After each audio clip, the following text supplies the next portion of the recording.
Sénégal. te ñu déjà yow gis nga parfois seen yenn kàddu sax bu ñu ko yëkkatee ni ci askan bi di mel mu nekk Touba mu nekk Kaolack mu nekk Layène mu nekk Ndiassane mu nekk feneen ak. ba ci bois sacré bi ñoom ñëpp ba ci bois sacré bi c'est pas la majorité. waaw non waaw may yow mi am nga foo jokk. waaw maanaam ñoom. man sama sëriñ xam nga boo xam si ñaanam de. doo leen ko bàyyi mu tontu si tam maanaam bu ñu xoolee bu moom baax la a baax posé ñoom question. ñu ñëw wékku ci seen biir dañoo amat benn signature boo xam ne dafa validé maanaam assemblée lii lañ ci ànd pour que ñu voté ko pour que Sénégal ñu criminaliser wàllu viol homosexualité foofu laa wéeru moo tax ma wax la loolu déedéet xam nga yow da nga dégg sàmm jikko yi ne ñun dem nañ signaloo nañu chef religieux yi mais li ñu leen signaloo yow xam nga ko. criminaliser homosexualité criminaliser homosexualité du loolu rek xamul nu ñu leen ko présenté xamul luñ signé. mais ñoom wax nañ ko ma dégg man invité naa fii nit li ngeen waroon a def xam nga. non dafa xam nga journaliste. li ma bëgg accuser mooy gëstuwuma pour xam lañ leen signé la aussi ay daa ngi ni du ma bàyyi ma fi non yow nee nañ rek ànd nañ ak ñoom ba ci biir assemblée bañ waaw waaw defal naa rek waaw man defal naa boo yéen xam nga yéen nag il faut ngeen déglu ñu il faut que ñu débattre sans nous battre. dégg nga xool bataay amu fi noonu ma ñoon na nga noppi ba ab Babacar Kébé pare monsieur man dama ne. waaw Babacar mii. waaw war ngaa mën a gis le document xam nga signe bu ñu signé dañu lay bindal ne la lii tag nga def signature.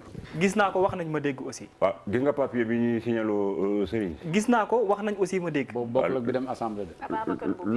ñëw na fii indi ko fii. waaw léegi bi mu liggéey fii lu mu leen wax ne moo nekk ci kayit. non ñoom lu ñu leen wax. dañu leen ne lii nii ne ci biir réew mi da koy mu ngi yot di ñëw. agenda la boo xam ne ñu ngi koy déroulé. te buñ ci jógul dina indi ab jafe-jafe te ëllëg bari na lu mu mën a yàq léegi nag liñ bëgg mooy comme yéen ay kilifa diine ngeen te bu ngeen waxee askan bi déglu leen dañoo bëggoon yéen seen signature au lieu ñuy wër porte à porte sénégalais bu nekk seen signature yéen bari na lu mu mën a définir ci xelu sénégalais yi ngeen xamal leen na leen suñ bëgg-bëgg ñun ak suñu yéene mooy nañ criminaliser li ni mel te loolu sax jarul mën a ko exemple bu mooy ci diwaanu Tivaouane année bi ñu fi doon amal gàmm bi xalif général Tidiane Ba la mu wax ci ay kàddu leer na maanaam nañu def suñu kéem kattan ba li ni mel ni criminaliser ko ndax askan bi loolu la ñu soxla li may wax foofu laa ko jëlee mais loolu dama la ne loolu ñu def noonu laa dem war dikk ci ab sëriñ boo ñëw ne ko xoolal góor ak góor buy sëy ak jigéen buy sëy sëñ bi lii diine nangu ko signé sëñ bi day signé mais sëñ bi bu signé ça veut pas dire que c'est le peuple sénégalais qui a signé d'une part deuxièmement xam nga affaire sàmm jikko mais dama la ciy jox très rapidement chaque citoyen am na droit porter un projet revendiquer une chose pour que ñu changer pour ñu changer ko dégg nga waaw dégg nga mais yow su fekkee da nga signé def li ngay def yëpp mais bu la borom réew mi ne ñëwal ñu discuter waroo dem ma tontu wala de dama la laaj waaw dama la poser question man nga poser question yow daal la laaj xam nga tey waxtaan bu nekk dafa am ci lu muy basé wu dëgg la wala lu dëgg waaw ci lan ànd sàmm jikko yi ñoom dañoo proposer le président de la République des méthodes de base yu ñu war a mën a jaar pour amal cette discussion lesquelles mais le président a refusé catégoriquement lesquelles mooy que benn déjà ñoom il faut ñu accepter que seen proposition bi ñu def ñoom que mu atterrir déjà au niveau de l'Assemblée nationale mais que ñu mën leen garantir véritablement que ni li ni mel ñoom dinañ jaar ci toutes les mécanismes nécessaires ba projet de loi bi ñu porté ko pour que vote war a mën a am. gis nga est-ce que gis nga li ñu proposé président pour une audience yow gis nga ko. man li ma lay wax nii du question li may lëj bët. bokk na ci audience boobu noonu ñu def ko en direct ci Sénégal bi yëpp mën a déggandoo ñu ci nar a waxtaanee yokk nañ ko ci audience bi. li ma lay wax nii. ku bokk ci ñoom ñoo teg fii wan ma ay documents wax également ma dégg. mais Babacar monsieur le ministre yow. da nga bëgg a jël affaire renversé ko que yow yaa fi nekk léegi di poser ay questions. mais ñun non bu ma poser question. man mën naa xam position ci par rapport ak loi bi may laajte lan la. non c'est bien le fait que mu poser Babacar question ndax gis na ndax gis na ci li muy yow boo gisee ñu def benn programme. waaw pour ne ñun lii la ñu war a discuter ak président de la République. président de la République ne nangu naa programme bi ñëwal est-ce que war nga dem bu ma waroo dem. non mais lépp mu ngi dépendre ci ku ne ndax di nga respecter li la sa morom proposé. je vais te reposer la question autrement est-ce que quand tu non bu ñu ko defee noonu non dafa nang rek ça va aller très vite xoolal on te met un agenda nga wax agenda wax criminalisation wax affaire yooyu ci dernier point nga def ci retransmission en direct de la rencontre est-ce que ce point war na empêcher une rencontre. Non. Quand on dit que bon, sans retransmission en direct, tu peux permettre à la presse de venir assister. amul fenn. waaw non mais loolu mais supprimer nañ ko. non supprimer nañ ko. non déglu leen c'est très important xam nga émission bi ngeen di def nii dafa war di jariñ ñi askan bi. bu ñu waxee benn bu nécessité ñu de la République amul benn audience bu ñuy cette proposition dont vous parlez am na sama jikko yi a accepté de supprimer même cette proposition du président d'où que bu ñu def rencontre presse bi toog président bi na leen non loolu du am ànd sama jikko ne ko d'accord ku nangu nañ loolu ku nañ ko supprimer. waaw dama la expliqué nag dama la expliqué Babacar Mboup il n'ose pas man ma toog mu toog mu wax lii nga wax. xam nga lu tax dama lay expliqué non attendez xam nga bu ngeen di wax ak koo xam ne dafa nekk acteur. xam li xew da ngeen koy déglu man du ma waxantu. ñoom tam duñu waxantu de déglu non déglu bu may xam man sama bopp laay waxantu. dëgg la dama la ne Babacar Mboup. maanaam même ñu tuuti rek Babacar Mboup laa la wax. amul fit nga teg ko mu toog fii ma toog fii. mu wax ne moom. dindi nañ le dernier point la retransmission en direct ci demande d'audience bi. ñemewu ko. ñemewu ko. lu tax loolu parce que xoolal bi mu defee point bi. le dernier point là. moom moo tere audience bi am. retransmission en direct. kese. ba léegi nii mu ni il va avoir son comité scientifique. pour revenir il n'est pas revenu. gis nga Sénégal bi fi nekkee nañuy waxante dëgg show bi dafa doy. dikk na indi na un point. le président n'a rejeté aucun point de son ordre du jour. Sauf la retransmission en direct. Pourquoi président nanguwul retransmission? Dama ne retransmission en direct, on n'est pas une conférence nationale, on n'a jamais vu une audience qu'on retransmet en direct. Parce que moom dégg nañ ci explication mooy lépp lu ñuy waxtaanee. na nekk au su et au vu du peuple sénégalais. Écoutez, c'est l'heure de vérité. Quand vous dites dama d'accord naa ci audience. ñu ne la ñëwal audience. waaw ne la joxel sa ordre du jour. nga bind sa point bi yëpp def ci criminalisation agenda tout retransmission en direct. On te dit on est d'accord sur tout sauf la retransmission en direct. Mais la presse peut venir couvrir. nga ni je vais voir mon comité scientifique et je vous reviens. Et jusqu'à présent il n'est pas revenu. te point boobu moom moo yàq mbir mi. dafa na benn point boobu kese weeru koor la nekk. Babacar a parlé d'acteurs qui étaient là en train de dox audience bi. mu ni je vais pas les citer. Je me cite aujourd'hui. Je me cite. yow la et je lui ai écrit. ne ko maa tàmbalee ak yow fii je signe Thierno Lo président de l'Alliance pour la paix et j'étais facilitateur. Quand j'ai été facilitateur rencontre ko ba mu accepter le principe de l'audience. ñu wax ko président bi mu jox ñu feu vert nañu jox agenda mu jox ñu programme ñu yóbbu président ne je suis d'accord sur tout sauf la retransmission en direct. man ko Babacar comme tu as les journalistes qui vont aller là-bas encore il a ajouté autre chose mu ne duñ ko def audience xóomtoo ñu ne ko ñun nekk ñu ci dara luy xóomtoo. D'accord. On assume tout ce que nous faisons. D'accord. mu ni dañoo am ay organisation yu nekk partout dans le Sénégal. ñu ne ko ñëwal ak ñi nga bëgg ñëpp nañ ñëw. loolu yëpp président d'accord ñu dem salle des banques. ma télévision laay wax. leeralal ñu dem salle des banques nga ñëw indi ñëpp. mais kenn du ko def retransmission en direct parce que c'est une audience vous n'avez jamais vu une audience bu ñu def retransmission en direct on n'est pas dans une conférence nationale. Non, soyez sérieux, on n'est pas dans une conférence nationale. Quand il va à l'audience, il a le droit de dire que le président accepte de nous recevoir tel jour. On va y aller avec telle personne. On informe la presse. Bu ngeen dikkee toog ñu tànn leen micro yi. Vous allez faire les conclusions il faut am. On te force à rien. Mais gis nga il faut qu'on respecte les Sénégalais. Vous ne pouvez pas être d'accord sur une audience, poser lépp ki yor réew mi ne la kay. Et puis vous dites on va mettre le président à l'écart. C'est pourquoi nous sommes allés à l'Assemblée nationale. Vous allez à l'Assemblée nationale, donc vous vouliez la séparation des pouvoirs. Vous allez à l'Assemblée. Vous avez des problèmes avec l'Assemblée nationale. ngeen génn wax ki yor réew mi qui est l'exécutif ne leen ok comme vous avez des problèmes avec le Parlement je vous reçois. Alors ngeen jox ko ne leen jox leen ma ordre du jour. Le président a été très sincère et très positif. Donnez-moi votre ordre du jour. ñu jox ñu ordre du jour bi ñun ñii ñoo transmettre ordre du jour bi.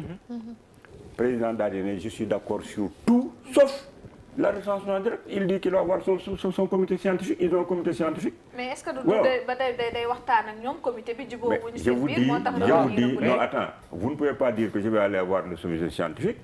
On vous regarde après sur les plateaux de télévision vous êtes en train de taper sur le président de la République. Ça c'est pas sérieux. Ça c'est l'information réelle bi nga xam ne yow si jëm bopp suivre nga ko. d'accord point boobu noonu ñoom ñu ñàkkoon d'accord mujj nañ ko dindi. que loolu kese moo tax aussi que affaire bi amul. dindi na lan. dindi wuñ ko en fait. dindi wuñ ko mi ngi ci biir ba léegi. je t'ajoute. non sa information yow mooy. réellement dañul. mais ñoom li ñuy wax mooy dindi nañ ko. non dañul mi ngi ci biir baax. dindi wuñ ko. dama lay ajouter. dindi wuñ ko. dañu la ne point bi duñ ko dindi. maintenant on vous demande même de donner des propositions d'agenda. pour qu'on vous reçoive. Bon kon yow. bu ma comprendre ba monsieur le ministre kon mbir mi manipulation da ci am. mais yow gis nga fii xam nga Sénégal su ngeen bëggee réew mi dem il faudrait que ñuy boole dëgg ci li ñuy def Babacar Mboup bii ngeen di wane nii. ak ñi mu àndal. ils ont le droit de prendre des problèmes de les revendiquer de demander à ce que ñu trouver ko solution. On est dans une société d'expression plurielle. nit ñi kenn mënu leen a tere revendiquer kenn mënu leen tere marche kenn mënu leen tere porter ay projet mais bu ñu bëggee réew dox am na ñu war a respecter manipulation dafa baaxul. je respecte Babacar ah. c'est un garçon qui est très structuré xam na li muy wax il est documenté et puis il est encadré par des gens qui lui ont donné des trucs de l'UNESCO de machin de ceci cela mais réew mi dafa am ku Sénégal yi fal mu nekk seen serviteur am légitimité. d'accord kon boo demee toog dem ci parlement doxul mënoo fi def loo xam li jaaroo ko ci président de la République ou bien par le parlement. mais li ma jaaxal monsieur le ministre mooy laataa mu doon dem di dajale imam yeeg ulema yi ndax lii ngay wax nii dafa jiitu woon loolu. non déggoo li ma la laataa président di dalal imam yeeg ulema yi ndax lii ngay wax nii jiitu woon naa expliquer la moom ils ont leur organisation. Ils ont fait le tour des guides religieux. Ils ont eu des signatures. Ils ont rassemblé beaucoup de Sénégalais qui ont partagé le projet qu'ils portent. Entre-temps, des imams une association d'imams a été reçue au palais. Mais bi ñu fa jógee le président dafa am ay conseillers am ay nit. Les gens lui ont dit mais monsieur le président vous avez reçu ces imams-là. Il faut recevoir ceux qui portent le projet. ñi porter projet bi di manifester di taxaw ci mbedd bi. mais ñooñu da nga leen war a jël pour déglu leen. le président day tout de suite vous avez raison je dois les recevoir. J'accepte le principe de les recevoir qu'il me donne l'ordre du jour. Babacar a donné l'ordre du jour. On l'a envoyé au président. Le président avant que moi qu'on envoie l'ordre du jour j'ai dit à Babacar tu sais ta retransmission en direct là. man sax d'accord ma ci mais on va envoyer ça au président parce que c'est lui qui décide. D'accord. Celui qui a le pouvoir de validation. moi je suis d'accord sur tout. moi je jure bi ñuy envoyé affaire bi defoon naa ni président dana am objection ci yeneen point sax mais il a dit je suis d'accord sur tout sauf la retransmission en direct. donc mbir mi buy bloqué ci ñoom la bloqué. ci ñoom mii ci Babacar Mbow mii ma jàkkaarloo nii ci moom waaw ñu ngi nii. moom lu ko ci xiir nga foog kon li muy def non Babacar c'est quelqu'un que je trouve qui est une bonne volonté. loolu dañ ko koy il est très correct. je le trouve structuré. te il m'a dit des choses qui m'ont intéressé il m'a dit je suis un républicain. je n'ai pas d'ambition politique. je ne veux pas aller à l'Assemblée nationale. je n'ai rien contre le président de la République. C'est ce qu'il m'a dit. Parce que si Babacar était venu me dire que je suis contre le président Macky Sall, je suis contre les sanctions, je n'aurais même pas discuté avec lui. D'accord. Non, c'est un principe chez moi. Effectivement, je comprends bien. Oui, il m'a dit, il est républicain. Il n'est pas pour la violence. Il n'a pas d'ambition politique. Il n'est pas pour aller à l'Assemblée nationale. Il lutte contre un agenda. J'ai dit que c'est son droit le plus légitime. Maintenant, adressons-nous au président de la République pour qu'il vous reçoive. Vous allez discuter. Et il a accepté tout ça avec moi. J'étais un garçon que je trouve très formidable. Il a été très gentil, très poli avec moi aussi. Mais le comité scientifique là dont il parle, il y a des gens qui sont là-bas qui tiennent Babacar Mboup. Il y a des gens qui sont là-bas qui ont d'autres agendas. D'autres agendas. Alors il fallait que me convaincre ces gens-là pour y partir. Donc est-ce que mën nañ ko joxañ baaraamu tuuma foofu. un agenda. non maanaam léegi kun. ndax ñu ne jiñ politique ah. raw ma na foofu. dama ne non non maanaam est-ce que kun la dama ne dans Sàmm Jikko mais Sàmm Jikko yi n'est-ce pas que vous avez vu les gars de l'opposition là dans Sàmm Jikko yi quand ils étaient à la place de l'Obélisque. mais monsieur le ministre mais est-ce que tax na nu wax que ni ils sont politiques. xoolal fu mu yegg nga ne. parce que boobu am na ay opposition am na dans Sàmm Jikko yi yow mii da nga nuru koy defal Sàmm Jikko yi. non non am na opposition am dans na Sàmm Jikko yi xoolal pouvoir il y a des gens de l'APR de Benno Bokk Yaakaar loolu moom sax wax na qui sont dans Sàmm Jikko yi soo lui Babacar l'a ñun dit. kay xam nañ ñëpp ñi ci Babacar il l'a dit. monsieur le ministre. mais l'agenda dans l'agenda il faut le dire. xam nga tu sembles défendre vous semblez défendre Babacar léegi non man li ma gis laay wax qu'est-ce qui le retient alors. li ma gis laay wax. waaw qu'est-ce qui le retient là. dama ne li ko retenir instant bi est-ce que mënuñoo jàpp ni accord bi amul ak comité scientifique bi peut-être. mais loolu moo waral mbir mi doxul. comité scientifique bi bu ñu ko retenir à cause de la retransmission en direct xam ngeen ça c'est autre chose. est-ce que xam nga ni. c'est pas un élément de blocage. monsieur le ministre wax nga sànq que ni ki nga xamante ni moom moo di lii di ànd Sàmm Jikko yi ñëpp a ngi fi même les activistes. Abdou Karim Gueye xurum xaq. y a l'opposition dans Sàmm Jikko yi de ces activistes. mais il y a aussi le pouvoir. barki démb ba mu fi toogee il y a tout le monde là-dedans. monsieur le ministre ba mu fi toogee barki démb am na leneen sax lu mu ci rajouté. moom moo di imam Alioune Badara Ndao moom dafa moom nee na en tant que membre ànd Sàmm Jikko yi bu président taxawul baalu ko ci kanamu askanu Sénégal bi yépp et puis lii tax mu war a tabax daaraam li nga xam moo ko bloqué. moom it mu bàyyi ko moom ci kàddoom ñu dem toog ak président Macky Sall. tu as entendu te membre la ci ànd Sàmm Jikko yi en tant que activiste. dafa am. mais xam nga loolu nag mais madame. Quand un imam se permet de dire que si le président ne règle pas mes problèmes, on n'ira pas voir le président. Non, c'est l'activiste moom moo ko wax ci il faut que ñu defal ko ba imam bi. non man d'accord naa. mais li ma bëgg a wax ay point la loolu également. dama bëgg a comprendre véritablement par rapport explication yi nga joxe. donc yaay bu fekkente ni coin maanaam am na fu mbir mi coincé. Ce n'est plus du président de la République mais c'est de ànd Sàmm Jikko yi. Je confirme. Évidemment. Je dis, je le répète. Si aujourd'hui Sàmm Jikko yi demul seeti président de la République ci ñoom la. d'accord mais monsieur le ministre sëñ Adama mi. Amadou mi dafa wax lu ma interpellé. lu ma mu ne gars yi projet d'état islamique la ñuy. mu ne gars yi. projet d'état islamique la ñuy. waxuma loolu de. loolu boo ma laajee daal ma wax la ko ci kaw. d'accord loolu tugg na du teew ñuy nataal. daal li ma xam laa on a parlé d'un agenda dans un agenda il a parlé d'un comité scientifique qui tient Babacar Mboup. Moi je connais un peu aussi Babacar dañuy échanger souvent. Donc quand il a parlé d'un comité scientifique qui tient Babacar Mboup mais comité scientifique boobu kana ci ne. ak ñan ñoo nekkaat ci suuf ak ñan ñoo am yeneen agenda qui n'ont rien à voir ak agenda Sàmm Jikko yi. ñan la. dama ne. y a un projet d'état islamique. man Amadou Diouf maa ko wax. ci biir kuréel gi. waaw.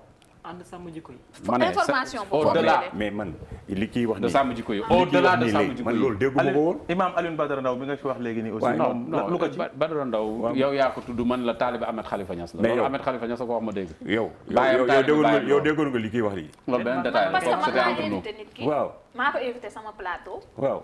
laaj ko lu leen teree dem gisee ak président Macky Sall. mu boole ci soulevé na direct bi nga wax. waaye loolu xaw ma nag waxi boppam la. wala concerne na tamit ànd Sàmm Jikko yi mais en tout cas. membre imam bi la ou bien Babacar. non imam bi. non c'est pas l'imam. Babacar imam bi waxu ko. imam bi bokk na ci ñi dooleel ànd Sàmm Jikko yi ma ne dama ne ay activistes nee na mi ngi ci ak parti confondu yépp ñi ngi ci. ci activistes yooyu ma ne ki ci gën a remarquable bokk na ci Abdou Karim Gueye. ba mu toogee loolu la jibal ne bu bokkul ci liy am. duñu dem toog ak président Macky Sall. mais loolu dafa du bokkul ci point yi nga xam ne soumettre nañ ko président de la République. est-ce que tam loolu du blocage parce que kooku ci la bokk du blocage kooku dafa waxam rek mais dama la bëgg a expliquer du blocage dans la mesure où agenda bi ñu jox président bi c'est-à-dire que le protocole li ñu jox président loolu bokku ci ay defar sama daara ak ay problèmes personnels ànd Sàmm Jikko yi jógul pour des problèmes personnels ay daara loolu askan bi problème mu askan bi par rapport à l'homosexualité loolu la ñuy régler ay problème sama daara ba bëggoon naa ko tabax président moo ko bloqué dañ ma jiiñoon terrorisme ak apologie du terrorisme loolu c'est des problèmes personnels. boobu daal kooku bokkul ci acte bi nu mu tëddee ci protocole audience bi moom Abdou Karim moo ko wax ça n'engage que lui mais dama lay expliquer ne protocole audience loolu bokku ci mais bëggoon naa monsieur le ministre nga préciser comme vous avez été ministre. Voilà, très bien. Comme vous avez été ministre. Expliquez ñu audience nan lay demee parce que audience man dinaay gis ñu filmer au départ comme ça les gens à la fin ñi am audience bi taxaw def déclaration devant la presse ne waxtaan nañ lii waxtaan nañ lii waxtaan mais audience bi dans les discussions en direct on les filme jamais. comme répondre ci question. foofu laa bëggoon mu leeral. waaw nu muy demee quoi le protocole républicain. président de la République ay audience daf koy def y a des audiences de nuit il y a des audiences de jour il y a des audiences yoo xam ni dafay nécessiter la présence de la presse de la présidence de la République. am na audience yu présidence yoo xam ni kenn du ko fekkee kenn du ko médiatiser. am na audience yoo xam ni bu ñu paree dañuy woo la cellule de communication de la présidence de la République ñu ñëw filmer d'abord les gens dans la salle avec le président suñu paree ñu interviewer ci kenn mu dem. c'est suivant les audiences. bu ko laajte. mais dafa am audience yoo xam ni yii comme bii ñoom Babacar di wut nga xam ne protocole ngeen di joxe. ne nii ak nii ak nii lay demee bu ñu demee y a une conférence de presse qui va suivre ou bien bu ñu demee y a des déclarations qui vont être faites les Babacar on leur a demandé leur programme ñu ñëw wax tous les points dernier point bi retransmission en direct ñu ne leen tout sauf retransmission en direct mais couverture par la presse. Babacar ne moom d'accord na ci loolu mais il n'est pas seul. day dem rendre compte il va aller voir son comité scientifique ñu dollil ko ci ne ko telle période à telle période le président mi ngi ci lii yow au-delà de ce que la propose ñu ay date oui mu ne d'accord peut-être pareegul ñu ne ko joxal sa date certainement mu ne d'accord naa ci loolu mais damay dem ci comité scientifique bi Babacar en fin de compte tout ce qu'il a posé comme problème dañ ko accepté il a commencé par dire du nekk en audience xumtoo ñu ne ko d'accord du nekk audience xumtoo boobu lay wax ñu ne ko du nekk audience xumtoo parce que dañoo am ay démembrement yu bëree ñu ne ko d'accord ànd la ku la neex mu ne ok mu ne agenda criminalisation yooyu yëpp mu bind point retransmission ñu ne ko d'accord nañ ci lépp ba mu des retransmission ma ne ko nag léegi et puis choisir sa date mu daal dina léegi je vais voir mon comité scientifique on l'attend pour qu'il aille voir le scientifique et nous revenir on le voit sur les plateaux de télévision il tape sur le président qu'on est di traiter les gens de tous les noms d'oiseaux mais li nga wax fii yëpp wax na ko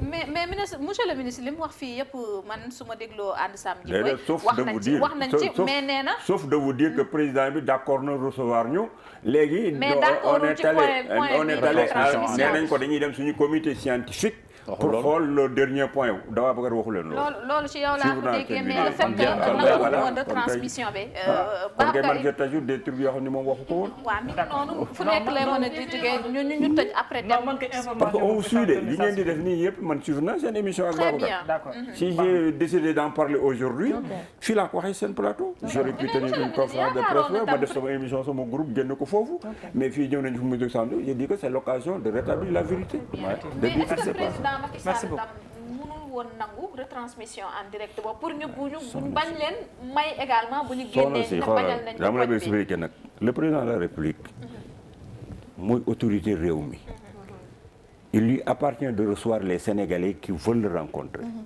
mais on ne lui impose pas des choses day leen cette République lu mu nangu pour que ñu mën ko dem vous ne pouvez pas imposer à un président de la République je viens vous voir notre audience vous allez transmettre ça en direct en vertu de quoi situation bu fi tollee est-ce que du ko amul fenn fu situation toll mais imam ils sont et puis attendez amul fu situation xoolal amul fu situation ils sont comme les syndicalistes là qui portent des projets et qui veulent rencontrer le président de la République c'est pas à cause d'une pression ou bien c'est pas à cause de quoi que ce soit le président de la République ne m'a pas demandé Thierno va m'amener Sàmm Jikko Yi man maa toog en tant que citoyen sénégalais leader dans ce pays-là ma gis ne ce groupe-là li ñuy def di rassembler peut-être que porte nañ un projet ça peut déboucher peut-être sur des confrontations ou bien c'est un projet qui nécessite d'être débattu ma dikk sa bi ma dikkee dama leen wax ne leen hey je suis un facilitateur personne ne m'a envoyé il faut que ça soit très clair. D'accord. Ils m'ont reçu, ils m'ont donné des éléments ils m'ont donné toute leur documentation que j'ai lue wax ma ce qu'ils veulent me poser leen les questions ñu ne ma nous n'avons pas une ambition pour aller à l'Assemblée nationale. D'accord. 2, nous ne sommes pas des politiciens. Troisièmement, nous ne sommes pas contre le président. Quatrièmement, nous avons voulu mettre le président à l'aise, c'est pourquoi nous sommes passés à l'Assemblée nationale. Maintenant, l'Assemblée nationale n'a pas joué son rôle parce que le dossier aurait dû être soumis à la plénière. Ils l'ont bloqué au niveau du bureau. Maintenant, man leen li ngeen wax c'est très clair maintenant j'ai porté après on m'a demandé l'ordre du jour qu'il propose. L'ordre du jour a été proposé. Ils ont mis retransmission en direct. On a dit tout sauf retransmission en direct, mais couverture par la presse. Il a dit, je vais voir mon comité scientifique et il n'est pas revenu. Donc, nous nous disons, nous savons que Sàmm Jikko Yi ñoo décidé gul. Non, parce que Babacar m'a dit il est toujours disposé. Sàmm Jikko Yi ñoo ñëwagul mais bu ñëwoon le président dina leen recevoir. lay xew nag ca rencontre ba. président moo ko xam. alors tëjul ñu ci dem comme mën a développer ci yeneen point. merci beaucoup Babacar mu nekkoon ñaari point rinkum yi dañuy rek dem daal di xool li nga xamante ni moom moo di ndogu askan wi ki ñu demaloon tey ak yenn ci mbokk jullit yi moom moo di Ami Seck ñu seetaan élément bi dellu si waat.